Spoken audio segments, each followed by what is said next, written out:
River access on the Casselman River, which is approximately 16 miles from Ohiopyle. And this is one of the heaviest boated areas of the Casselman River. We got started in 1987. It was just a brainchild of two people that really were interested in conservation, and at that time the river was far more polluted. It was running red with iron. It was really quite a mess. I can remember in my early days of paddling, if you fell out of your boat, you usually got your clothes stained. And as you can see, the water today is so much better. I mean, we have documentation that it's far better. We have a limestone doser in place now, and that's helped to make an impact on it. Remining's made an impact on it, and a passive treatment system as well has really helped significantly. Improvements as far as the river accesses, we've done 9 of them, 6 on the Casselman and 3 on Laurel Hill Creek.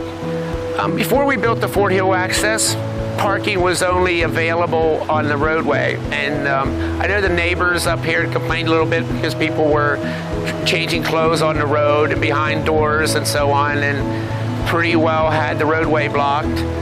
So yeah, we decided to seek funding for this site, and now we're in just ready to sign a new 25-year lease, which Western Pennsylvania Conservancy Access Fund is going to pay for.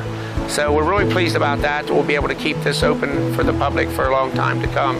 Our big project is the Shaw Mines Complex, which is the worst discharge on the Casselman River right now. And so far we've gotten funding for a feasibility study. We're doing study. It's on it right now with DEP, and we're trying to have them come up with a plan that we can implement to actually put the project on the ground. And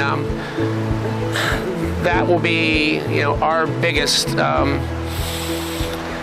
conservation project actually on the river, because it is such a big discharge. We've been active with some data loggers that we've purchased, and we keep monitoring the water, and that's our primary concern. It obviously is the quality of the water, so we hope we can keep it either as good or better.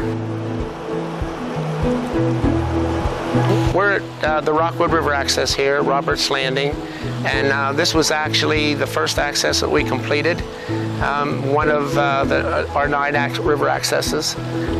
This river access is built right on the Gap Trail, so we share a parking lot with the Gap Trail itself. The change house we build here is for both the bikers and the boaters. So it's a pretty popular spot.